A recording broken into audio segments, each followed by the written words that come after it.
Camille de Toledo, Thésée, sa vie nouvelle. Mais Thésée a échoué. Il n'a pas réussi à tout effacer. Les ombres des siens l'ont suivi dans la ville de l'Est. Il a eu beau mettre une langue, des frontières et des fleuves entre lui et sa vie d'avant, rien n'y a fait. 5 ans se sont écoulés depuis son départ et ce train de nuit qui était sa promesse. 5 ans depuis qu'il a quitté le pays adoré de l'enfant Ovède. Cette vieille terre orgueilleuse, au bout du continent, où l'on se dit français.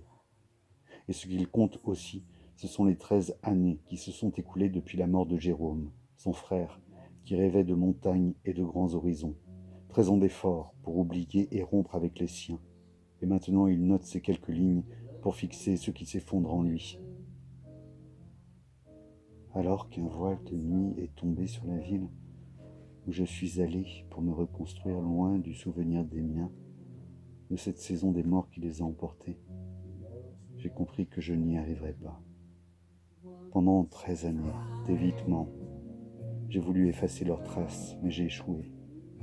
La pendaison, c'est encore là, entre moi et les jours, et je tombe. La ville où j'ai fui ne m'offre plus de répit. C'est un cimetière à ciel ouvert où errent les fantômes du vieux siècle. À chaque coin de rue, des traces m'interpellent. Sur le pavé, quand je sors de chez moi, les Stolpersteine luisent sous la pluie de décembre. Je lis les noms sur les petits pavés de la mémoire et ces noms se mêlent au nom d'Ovède, de mon arrière-grand-père, de ceux qui les ont suivis, déportés pendant la guerre, les fils, les oncles, les cousins. Ceux qui tomberont dans la seconde moitié du siècle en glissant dans leur douche. Ou ceux qui, comme mon frère, se nouant le cou à une corde, à une conduite de gaz, mourront dans le sillon d'une histoire qui se poursuit. Le passé dure longtemps. Il contamine à petit feu et continue de tuer quand les causes ont disparu. Mais qui jugera ce dommage de très longue durée? La ville de l'Est maintenant m'oppresse. Je suis cerné par l'histoire alors que je voulais la fuir. Il y a de vastes étendues de peur qui se réveillent en moi. Le côté gauche de mon corps, mon frère était gaucher, se fige. Les dents s'infectent. Le dos ne tient plus. Tout chute et je sens autour de moi l'obscurité dont je voudrais sortir. Mais la voie que j'ai suivie ne le permet pas. Je n'ai plus d'appui dans l'avenir et rien dans le passé à quoi me retenir. Et je devine qu'il faudra traverser cette nuit, tenter de voir clair dans l'obscur du temps, relier les mémoires entre elles, et mon frère a ce texte secret qui célèbre Ovède, le fils qui voulait être roi. Il me faudra ajointer les vies entre les âges pour guérir les morts et me relier à eux à rebours de ma fuite, pour saisir comment les fantômes s'en prennent aux vivants, car je dois me rendre à ce verdict. Il y a quelque chose de plus vaste que la mémoire de l'esprit. Il y a le profond souvenir ancré dans la matière du corps. Et le frère qui reste se décide donc à ouvrir ses cartons. Il se dit que peut-être le temps est venu de se retourner, qu'il n'a pas le choix d'ailleurs, car les médecins qu'il rencontre pour arrêter sa chute ne comprennent rien. Pourquoi cette douleur dans ses tempes, l'inflammation des racines de ses dents, les os du dos? Pourquoi son cœur en feu, 13 ans après la mort du frère? 13 ans, et tout s'aggrave, nul parvient à l'aider. Il aimerait que la vie soit simple, que les deuils soient un deuil, et le corps, un corps que les modernes soignent. Il souhaiterait tant qu'il y ait une issue qui lui permette de laisser tout en vrac et de continuer comme avant, couper, rompre, s'entêter à maudire la généalogie, les rois et toutes les nations. Thésée, pour s'en sortir, serait même prête à dire une prière si les prières étaient entendues. Qu'a donc mon bien-aimé, mon roi, pour se dérober? Je déverse la supplication de mes lèvres, personne ne répond. J'interroge à propos de mon rêve nocturne, personne ne m'explique. Je me dis alors que je ne puis y parvenir car la vie est scellée. Mais rien ne sert à rien et son corps le lâche. Thésée ne sait plus que faire ni à quoi s'accrocher. Il rêve que des pilules, des anti-inflammatoires, le libèrent des douleurs qui le prennent et tout serait réglé. Il pourrait continuer à être un moderne, à aller de l'avant, à recouvrir l'histoire d'un oubli. Mais il n'y a pas de drogue, pas de chirurgie pour son mal, pas de parcours de soins. Les scans et les IRM ne montrent rien. Les docteurs, ces êtres si rationnels, disent somatisation, comme si le mal se cachait dans les plis de son âme. Et pourtant, il le sent. Il n'y a plus rien de réel que cet effondrement.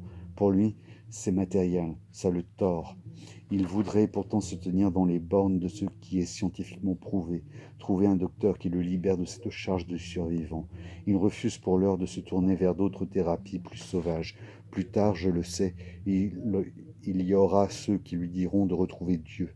Il y aura une guérisseuse qui lui nouera les terfilins jusqu'à son corps et lui parlera de ses vies antérieures. Des chamans, des méditants, des sages et des réflexologues chinois lui diront de taper ses mains pour que les vibrations expulsent ces toxines. Dans sa quête pour revivre, il y aura ceux qui lui parleront de fascias, ceux qui l'initieront au lâcher-prise, ceux qui lui apprendront à contacter l'eau du corps pour qu'elle l'aide à nettoyer les blessures, ceux qui lui donneront à lire les ouvrages de Moreno sur le psychodrame et la thérapie groupale. Mais pour l'heure, il ne comprend rien.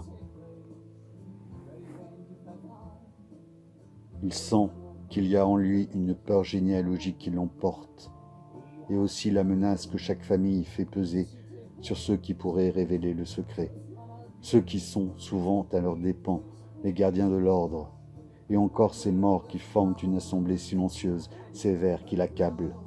Mais il ne la voit pas, cette assemblée. Il redoute de lui faire face, tente de contourner ce qui est arrivé, et cette poche du déni, il la prenait jusque-là pour sa raison d'être. Le frère qui reste refuse, mais il sent désormais qu'il n'a plus le choix.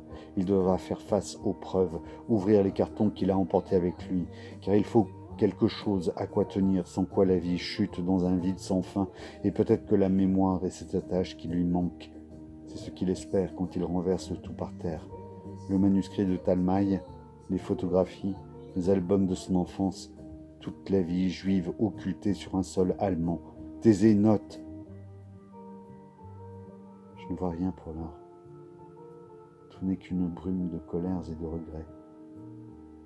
En quittant mon pays, en montant dans le train vers l'Est, je savais que le texte errant était là, au fond des cartons, avec d'autres documents, des lettres de ma mère, de mon frère, de mon père. Mais ce flot mémorial qui traverse les corps entre les vies est si opaque, si inaperçu, que ce qui se trame entre les chocs du passé et le présent, je n'arrive pas à le saisir. Je ne vois rien, ne comprends rien. Il faut s'enlever de l'image, mourir, tuer le sujet, pour approcher de ce que la matière sait. Et maintenant je rampe. Ce qui était enfoui dans mes cartons forme le tapis des souvenirs sur lequel il me faut réapprendre à marcher, mais je rampe. Et tout n'est qu'un désordre de visages oubliés. Je me vois sur les photos, mais ce n'est pas moi. Je vois des bouts d'une enfance, mais ce n'est pas mon enfance. Je vois mon frère, mais ce n'est plus mon frère. Cette archive déversée pourrait être celle d'un étranger. Je ne suis pas lui, je pense. Je ne viens pas de là. Je n'ai pas de lien avec eux. Je n'appartiens pas à ce temps. Tout a été coupé. J'ai réussi à rompre avec la peur que l'aïeul a enfouie dans le corps des descendants, mais Thésée cherche une issue hors du labyrinthe. Il voudrait éviter le monstre. Face à toutes ces images qui sont répandues là à ses pieds, il aimerait reprendre vie sans même les regarder. Et s'il donne l'impression d'être encore vivant à celles et ceux qui le croisent, il faut me croire. Tout en lui est en miettes. Son dos, les racines de ses dents, tout meurt. Le frère qui reste pourri sur pied.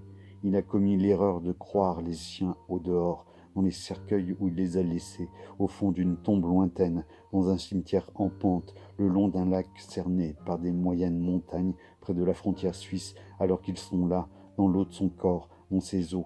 Et c'est à ce moment que la ville de l'Est se replie sur la nuit sans fin de l'hiver, que les trottoirs désertés s'offrent aux rafales gelées. Il ne peut plus oublier. Il le comprend dans la peine. Il ramasse les photos une à une. Il y en a des centaines et c'est un travail qu'il ne peut accomplir. Il n'en a pas la force. Mais ses yeux parviennent à se tourner vers les traces par terre. Il tente de reconnaître ceux qui sont là. Cependant, chaque fois, c'est un bloc de matière en feu qui a refroidi, dont il cherche à s'extraire.